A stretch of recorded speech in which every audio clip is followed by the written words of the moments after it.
Bismillahirrahmanirrahim. Assalamualaikum warahmatullahi wabarakatuh. Salam literasi budaya, salam literasi Ramadan. Saya Acep Iwan Saidi dari kelompok keahlian literasi budaya visual Fakultas Seni Rupa dan Desain ITB. Sahabat literasi budaya, kita memasuki hari ke-20. Menjelang maghrib kali ini, apakah perut Anda terdengar berbunyi? Jika perut sudah berbunyi, itu tandanya Anda sudah sangat lapar. Dengan kata lain, bunyi perut maknanya lapar. Begitulah memang sifat dan fungsi bunyi. Ia menciptakan sekaligus membedakan makna.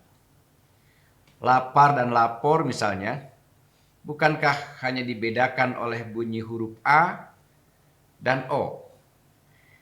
Dalam linguistik struktural, Ferdinand de Saussure bahkan mengatakan bahwa bahasa tidak lain adalah citra akustik, imaji, bunyi. Pertanyaannya, kapan bunyi itu hadir? Apakah ia hadir begitu saja? Tidak. Bunyi hadir karena ada pasangannya, yaitu sunyi.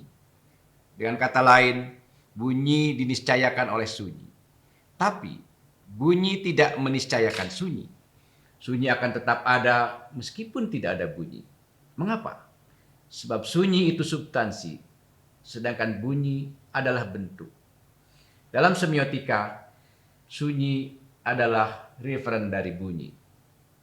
Sahabat literasi budaya, suara sendok, garpu, dan piring yang berada saat kita berbuka puasa sebentar lagi, tentu itu adalah bunyi.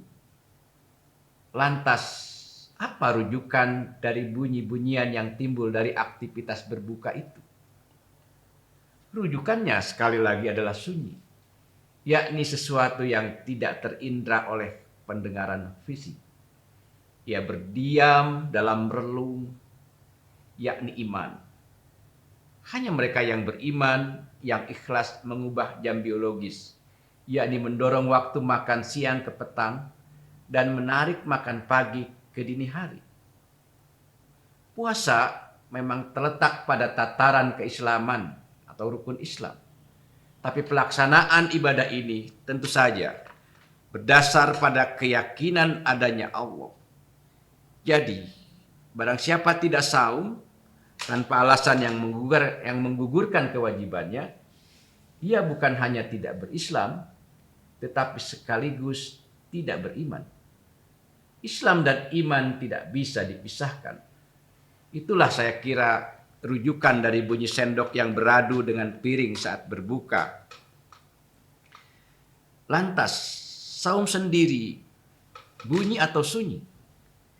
Karena perut lapar adalah bunyi, menahan lapar otomatis adalah upaya untuk menahan bunyi.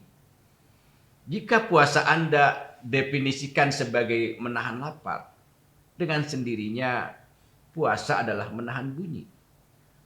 Upaya menahan bunyi adalah ikhtiar untuk selalu berada di dalam sunyi.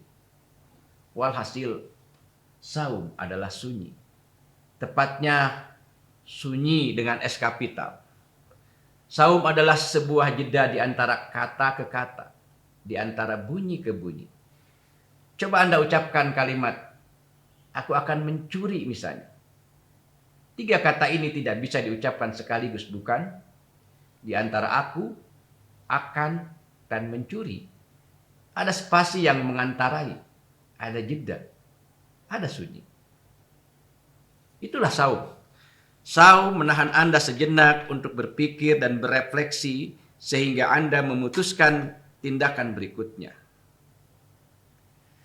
Sahabat literasi budaya, apakah saat ini kita sedang berada di dalam sunyi sedemikian? Sebab sunyi meniscayakan bunyi, di dalam sunyi sejatinya kita mendengar bunyi. Tapi tentu bunyi yang hakiki. Dalam 10 hari terakhir, Insya Allah sunyi itu kian mengental, sebab kita juga punya tambahan alat untuk mengentalkannya, yaitu itikaf. Dan ini hari kita akan memasuki 10 malam terakhir pertama atau malam ke-21. Maka masuklah ke dalam masjid. Hela dirimu hingga batas terjauh sunyi. Kian jauh masuk ke ruang sunyi, niscaya kita akan semakin mendengar bunyi yang datang dari tempat-tempat tersembunyi di dalam masa lalu kita. Dalam sejarah masa lalu itu, bisa dipastikan kita akan bertemu dengan dosa. Nah, dosa yang berbunyi dalam sunyi, dalam ingatan, sejatinya akan mendorong kita berdoa, meminta ampunan kepadanya. Di situ dosa berubah menjadi doa. Jika sudah begitu, kita tinggal menunggu malaikat bertamu ke keharibaan kita dalam Lailatul Qadar nanti. Amin ya Allah ya Rabbal Alamin. Selamat berbuka, selamat beritikaf, semoga berbahagia. Wassalamualaikum warahmatullahi wabarakatuh.